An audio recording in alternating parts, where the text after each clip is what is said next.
Sexton లాంటి వాళ్ళు చాలా సీనియర్స్ ఒక టీంలో ఉండడం చాలా అవసరం. కానీ కేన్ విలియమ్సన్ బ్యాటింగ్కి వచ్చేసరికి చాలా నిలకడగా స్టైలిష్గా ఆడతాడు. కానీ ఐపీఎల్లో కావాల్సింది స్టైలిష్ ఆటనో లేకపోతే నిలకడ ఆటనో కాదు, ధనాధన్ ఇన్నింగ్స్ ఆడుతూ ఉండాలి. నిన్న కూడా వెంకటేష్ అయ్యర్కు 23 కోట్ల రూపాయలు పెట్టారు అంటే వెంకటేష్ అయ్యర్ ఇన్నింగ్స్ని కూడా మనం చూస్తాం, ఐపీఎల్ స్పెషలిస్ట్గానే మనం చెప్తాం. ఇలాంటి స్టార్స్ టీమిండియాలోకి వచ్చేసరికి ఆడరు, అదే వన్డేలోకి వచ్చేసరికి ఆడరు, ఈవెన్ టెస్ట్ ఇన్నింగ్స్లోకి వచ్చేసరికి కూడా ఆడరు. కానీ కేవలం ఐపీఎల్ టార్గెట్గా ఆడుతున్నటువంటి ప్లేయర్స్ ఉంటారు.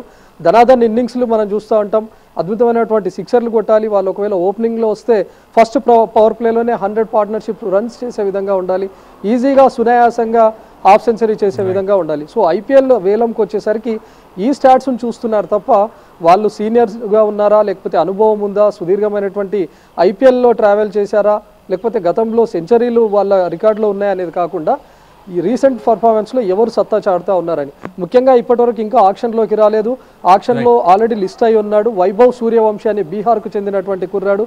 కేవలం 13 ఏళ్ల వయసు మాత్రమే ఉంది. తను ఇప్పటికే బీహార్లో జరిగినటువంటి ఒక లీగ్లో ట్రిపుల్ సెంచరీ చేశాడు. అలాంటి కుర్రాడిని కూడా ఈ రోజు కనుక ఎవరైనా ఫ్రాంచైజీ కొనుగోలు చేస్తే అతి చిన్న వయసులోనే ఇంటర్నేషనల్ క్రికెట్లోకి అడుగుపెట్టినటువంటి క్రికెటర్గా కూడా రికార్డు సాధిస్తాడు. ఇప్పటివరకు ఆ రికార్డు సచిన్పై ఉండేది, 16 ఏళ్లకు ఎంట్రీ ఇచ్చాడు. సో 13 ఏళ్ళ తన వయసు చిన్నదా పెద్దదా అని కాదు, 13 ఏళ్ల వయసులోనే తను ట్రిపుల్ సెంచరీ చేశాడు, అద్భుతంగా రాణిస్తున్నాడు అంటేనే ఫ్రాంచైజీల కన్ను ఆల్రెడీ అతనిపై పడింది. ఫ్రాంచైజీలు అతనిపైన కూడా కోట్లు గుమ్మరించడానికి సిద్ధంగా ఉన్నాయి చక్రి.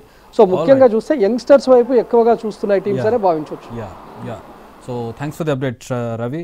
మొత్తంగా మారిన పద్ధతులు, ఐపీఎల్ పద్ధతులు మారడంతో, వేలం పద్ధతులు మారడంతో ప్రస్తుతం so called senior players, so called star players కూడా కొనుగోలు అవ్వకుండా మిగిలిపోయినటువంటి పరిస్థితిని మనం ప్రస్తుతం చూస్తున్నాం. యంగ్స్టర్స్, హార్డ్ హిట్టర్స్ ఎవరైతే బాగా రన్స్ చేస్తున్నారో వాళ్ళని కొనుగోలు చేసేసరి ఎంత పెట్టైనా కొనడానికి సిద్ధంగా ఉండేటటువంటి పరిస్థితి. యాక్చువల్గా భారత్ తరపున ఆడేటటువంటి ప్లేయర్స్ ఒక సైడు, ఐపీఎల్కి ఆడేటటువంటి ప్లేయర్స్ మరొక సైడ్ అయిపోయినటువంటి